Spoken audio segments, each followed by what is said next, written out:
చంద్రబాబు గారి నాయకత్వంలో ఈ 18 నెలల కాలంలో మన కావలి నియోజకవర్గానికి ఎన్నో అభివృద్ధి కార్యక్రమాలని నిర్వహించుకుంటూ సంక్షేమ పథకాలని ఎప్పటికప్పుడు ప్రజలకు చేరువేస్తూ సంక్షేమాన్ని అభివృద్ధిని రెండింటిని మేళవింపు చేసుకుని ముందుకు పోతూ ముఖ్యంగా ఆరోగ్యం బాగాలేక ఇబ్బందులు పడి వివిధ హాస్పిటల్లో ఆపరేషన్ చేయించుకున్నటువంటి వాళ్ళు, అదేవిధంగా ఆరోగ్యశ్రీకి వర్తించినటువంటి వాళ్ళు అందరికీ కూడా ఈరోజు సీఎం రిలీఫ్ ఫండ్ కింద ఎంతో కొంత రిలీఫ్ ఇవ్వాలన్నటువంటి ఒక దృఢ సంకల్పంతో అభివృద్ధి ప్రదాత అయినటువంటి శ్రీ నారా చంద్రబాబు నాయుడు గారు ఈరోజు అన్ని నియోజకవర్గాల్లో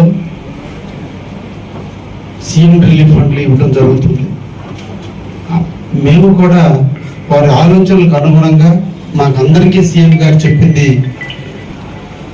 ఆరోగ్యం అనేది చాలా ఇంపార్టెంట్ అయినటువంటిది.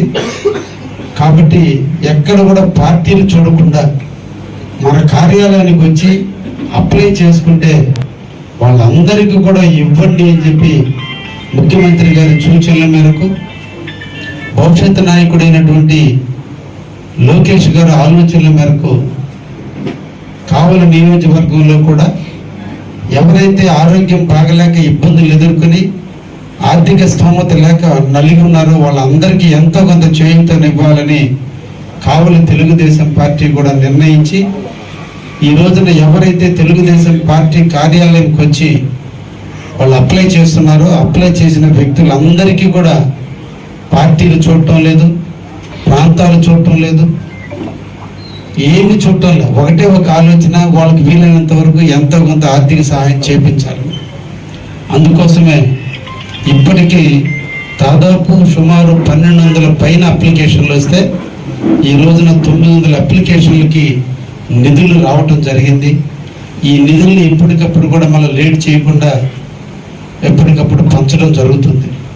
ఈరోజు కూడా 69 చెక్కులు, చిన్న 59 చెక్కులు, ఇవన్నీ కూడా చిన్న చిన్న పేమెంట్లు. వీటన్నిటిని ఒకేసారి తీసుకొస్తామని చిన్న పేమెంట్లు అన్నిటినీ కూడా అంటే 20,000, 15,000 కూడా అప్లై చేస్తున్నారు. 15,000 అప్లై చేసినా వాళ్ళకి 7,000 వచ్చినట్టే కదని మేము కూడా చాలా ఓపికగా మా స్టాఫ్ కూడా తిరిగి వాటిని సాధించడం జరుగుతుంది. దీనికోసం సెక్రటేరియట్లో ఒక పిఎం ఉంటాడు, ఇక్కడ ఒక ఎంప్లాయీ ఉన్నాడు. వాళ్ళు నిరంతరం ఈ అప్లికేషన్లు అన్ని వెరిఫై చేసి ఏ ఒక్కటి రిటర్న్ రాకుండా చెక్ చేసి ఈరోజు అన్నింటినీ తెప్పించేటట్టు ప్రయత్నం చేస్తున్నాం. ఈ సందర్భంలో ఈ సీఎం కింద అప్లై చేసుకున్న వాళ్ళందరూ కూడా మేము చెప్పేది, కొన్ని అప్లికేషన్లు ఎట్లా వస్తున్నాయంటే 4-5 హాస్పిటల్లో పెట్టిన బిల్లుల్లో, క్యాంటీన్లో పెట్టిన బిల్లులు, మెడికల్ షాప్లో కొన్న బిల్లులు కూడా వీళ్ళు పెట్టినందువల్ల అవి ఫైల్ అయ్యి వెనక్కి వస్తుంది.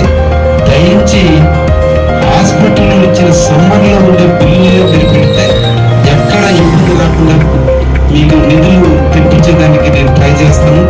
మీరు ఏదో ఒక పొరపాటున వేరే బిల్లు పెడితే దానివల్ల ఫైలే రిటర్న్ అయిపోయి మళ్ళా రిటర్న్ వచ్చి మళ్ళీ మీ నుంచి మీతో మాట్లాడి ఒక్కోసారి గవర్నమెంట్ ఆపేస్తుంది. దీనివల్ల మీరే నష్టపోతారు. కాబట్టి ఒరిజినల్గా జరిగిన బిల్లులే పెట్టండి అని చెప్పే సందర్భంగా ప్రెస్ ద్వారా కూడా ప్రజానీకాన్ని కోరుకుంటున్నాం.